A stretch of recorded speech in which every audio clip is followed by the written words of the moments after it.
Hey parents, now we are ready for section number 6.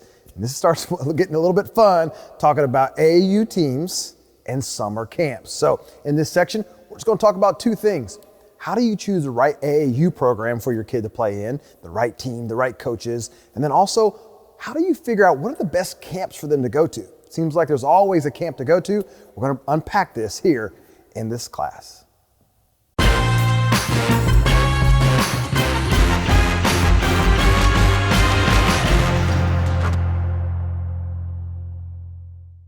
All right, we are back with section or class number 6, talking about AAU and camps. And at the end of the day, as Felix is going to talk about, it's all about exposure. So let's tee it up first. Let's talk about how do I select the right AAU team to get the right exposure for my son or daughter. All right, Travis. So summer exposure teams or AAU basketball, right? It is a key. It is very similar to research that just like you would picking your high school. You know, you want to make sure that you do your research on the teams, find out what tournaments they're playing in, who they're playing against, what level of competition they are, what kids are on the team, how do I fit in that situation, how will my kid play, what kind of playing time they're going to have, how much does it cost. You need to, as a parent, you need to do your research. You need to understand from a coaching perspective what type of philosophy, just like the high school and middle school research that you did in the past or during the school season. When you're choosing your schools, you need to do the same type of research and understand the coach's philosophy, his approach, all of those different things that we just talked about with the high school. You need to do that with the AAU team as well. Then from a team fit perspective, how do I fit in? Am I going to play half the game, the whole game? Am I coming in as a backup point guard? Am I going to be a starting point guard? Am I going to play it because I'm 7 foot or 6'10", but I can shoot threes? Are you going to allow me to pick and pop, or are you going to have me standing on the post the whole time, setting screens, ball screens for people? What is your philosophy as a coach, and how are you going to help me get a scholarship during the summertime? And then what circuit am I playing on? Am I on a shoe level circuit? Am I going to be playing at Best Choice? Or am I going to be playing here in Indianapolis? Or am I going to be just playing in local tournaments? Can I be on a shoe circuit? Am I good enough? Because most AAU programs that want you to play on a shoe circuit, they handpick you. They try you, have tryouts, but then most of the time they handpick you. So what level am I going to be playing at? So let me jump in and ask this question from a qualification perspective, because I think one of the things that I think parents want to know is it better for me to play at a higher level and maybe sit the bench, but overall competition is better, or maybe at a lower level when I can be a little bit more dominant and play all the time and kind of be more of the superstar? What's your thought? That's a tough one. It really is a tough one, because you do want to play at the higher level, because even the bench guys go Division I, you know, but that's kind of going to be up to the individual, because you can't learn and get better if you're sitting on the bench. So it's a double-edged sword. What do you want for your kid? Because if you pick the wrong level, college coaches aren't going to be looking at that anyway. And so you got to put yourself in a predicament where you're going to be seen, because that's what the summer exposure teams are all about. It's about playing in front of the colleges.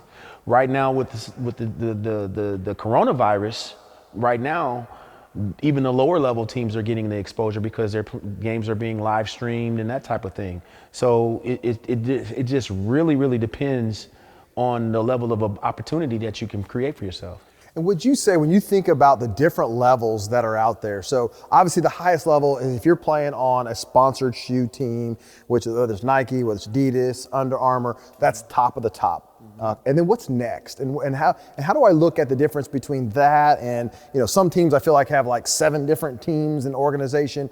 Kind of explain a little bit of that to the parents. Well, okay, so you do have different programs. You have, of course, the Nike EYBL, which is one of the cream of the crops levels of that you want to play at. On the middle school level, that's called Made Hoops. Made Hoops is the Nike for the middle school level, okay? Back to the high school, you have Adidas, which is Adidas Gauntlet, or the 3 stripes is the top level. They have a platinum and a gold. And then on the Under Armour is the next one, which is really good as well. There's a lot of players that are in the NBA. I mean, if you look at the NBA draft this year, there was 12 people chosen from the Nike, I think 5 or 10 in the first and second round from Adidas, and I think 5 or 6 from Under Armour, and then 12 was unattached. meaning they weren't in they didn't play at any of those levels or on any of those circuits. So you really just have to figure out what's going to be the best situation for your kid, understand and research and talk to the coaches and see how are they, because the biggest key is with the AAU program, are they proactively communicating with colleges on your behalf and actually trying to create a brand for you individually to help you get seen. And so, because you could play over at Best Choice Fieldhouse, which is and playing a tournament over there. It could be a non-attached tournament, but there could be several hundred colleges that come to that tournament. It just really depends on the event that you're playing in and how much they market it to get the college coaches to actually come to that event. And what I'm hearing you say is that, number one, I got to do the research and understand those coaches and those programs and seeing how my kids, fit in. And I think it's neat to see that, yes, in today's environment, you have to think about that from the high school and middle school, but you also have to think through that with your AAU team as well. It's definitely got to be a strategy that you take into consideration when you're looking at all of this stuff. It's just, you just can't say this is the only way, because everybody has a different path.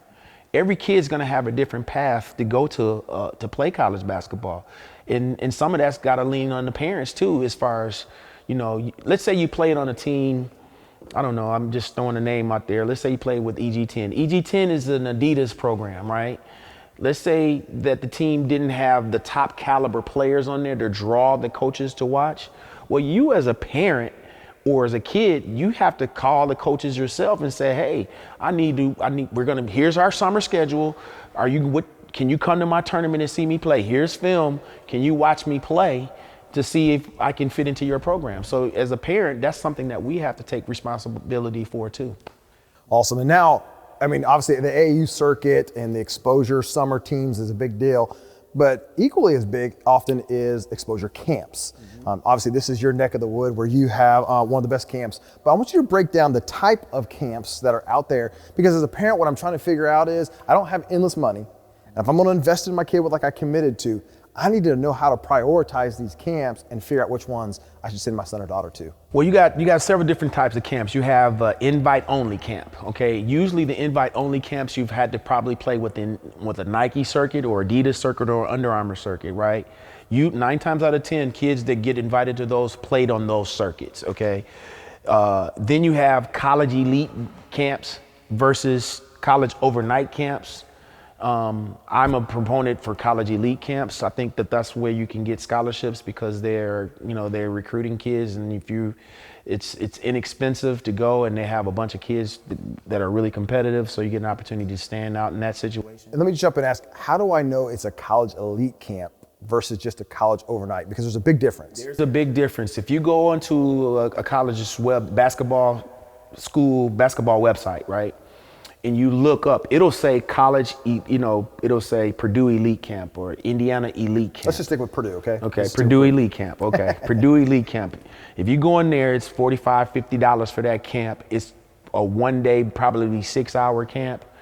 That camp is gonna be highly, highly competitive.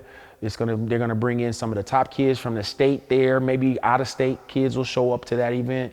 And there's a great opportunity for you to showcase your ability in front of the colleges, okay, in front of the coaches at Purdue. They'll be the camp counselors and whatnot, and that will be a great opportunity for you to shine at that event. And that's a great opportunity to start the recruiting process if they don't know who you are. But I've heard you say, I wouldn't send my kid to a college overnight camp. Why? The college overnight camp is more for kids who are trying to learn how to play. And the college elite camp is for kids that already know how to play, okay? And so if you already know how to play and you've been evaluated and know where you stand and how good you are, then that's not the place, in my opinion. Now, I could be wrong, but in my opinion, that's not the place that you want to go to try to get a scholarship. I think that the college elite camp is the one you want to go to.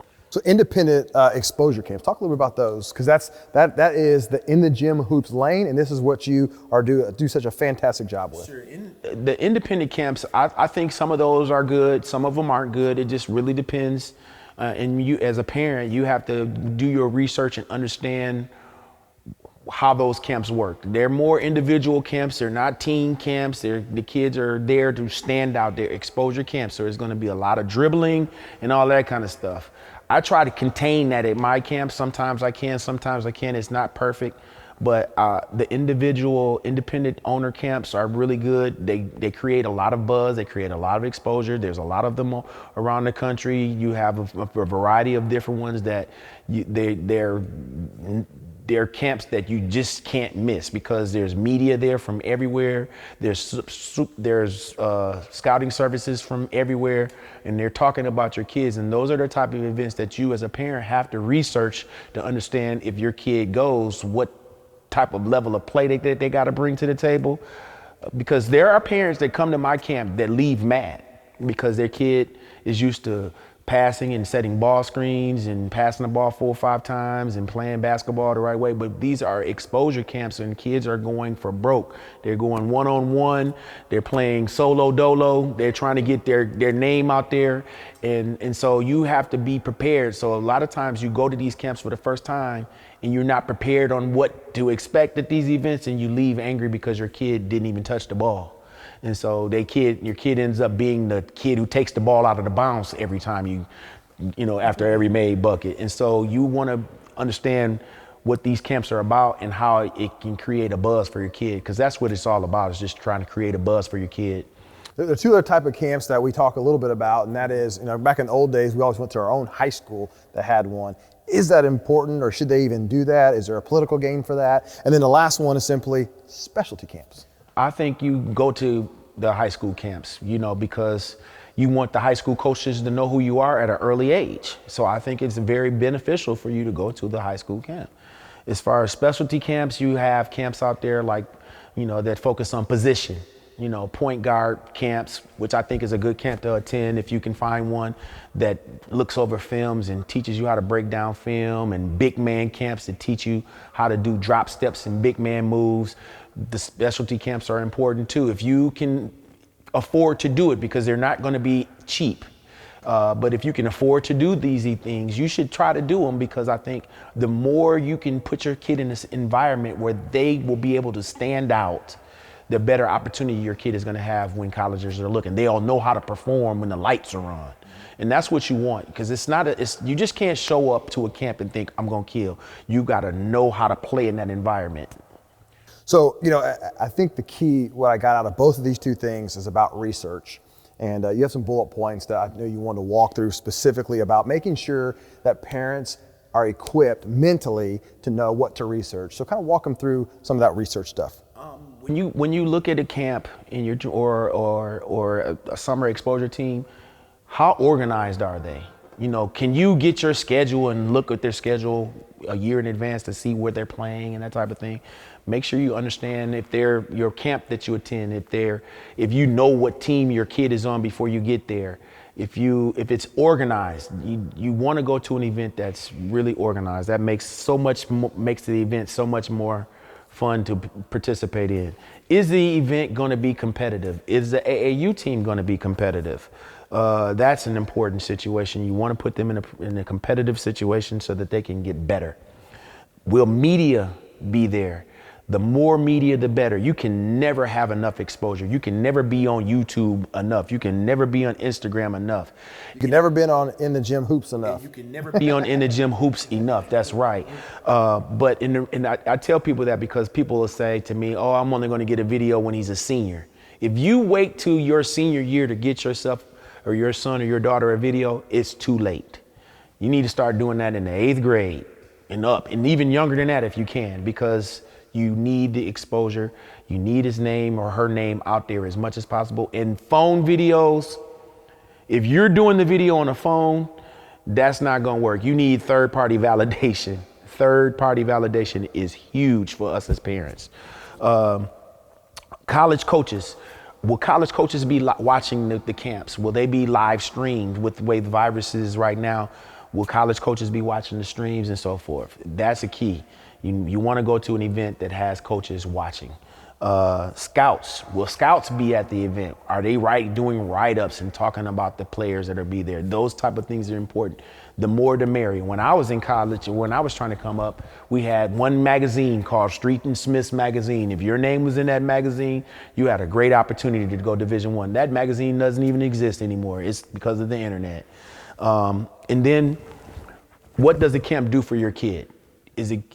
Are they giving them a uniform? Are they putting a video out of them? What are they doing that's going to help your kid get more exposure? Are they posting when your kid hit? Did they post the shot your kid made from half court to end the game? What are they doing for your kid to help your kid get the exposure? Those are the things that you as a parent need to research to figure out what's. Well, and there's one other thing, and that's the money or the investment side of it. Like, talk about, how much should a parent be prepared to invest financially to go to one of these camps? And is there a spot that you're just like, hey, wait, if somebody's saying that's just way too much?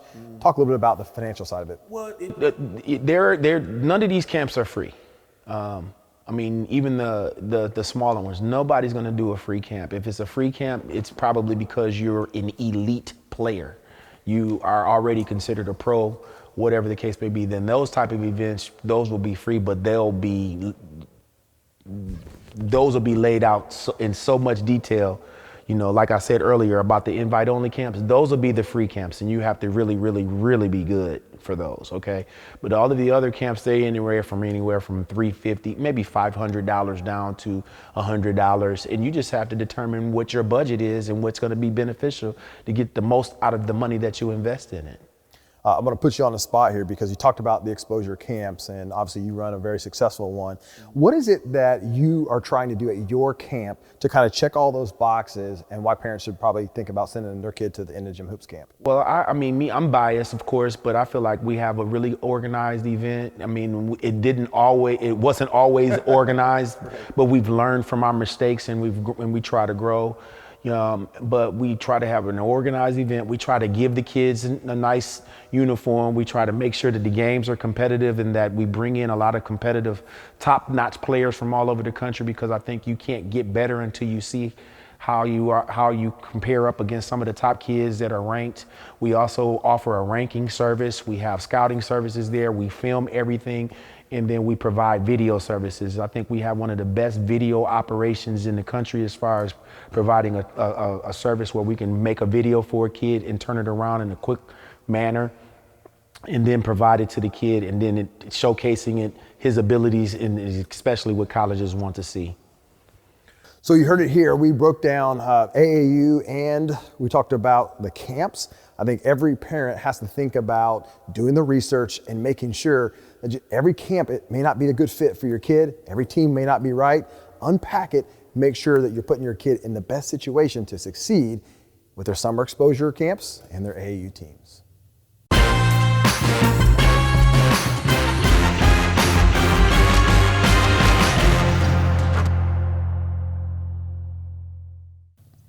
All right, parents, we just finished up the AAU and summer camps. Listen, this is one of the most important things, so make sure you spend a little bit of extra time getting this thing right. The one thing I want you to take away from Felix is to research to make sure that you're making the right selection. So our two resources is one, a checklist that's going to help you make sure that you're choosing the right AAU program. Very similar to the middle school and high school choice. And then the second resource is the one specific to camps, going through and evaluating those camps before you just give them money. There are differences, and you want to get the most bang for your buck and give your kid the most exposure possible.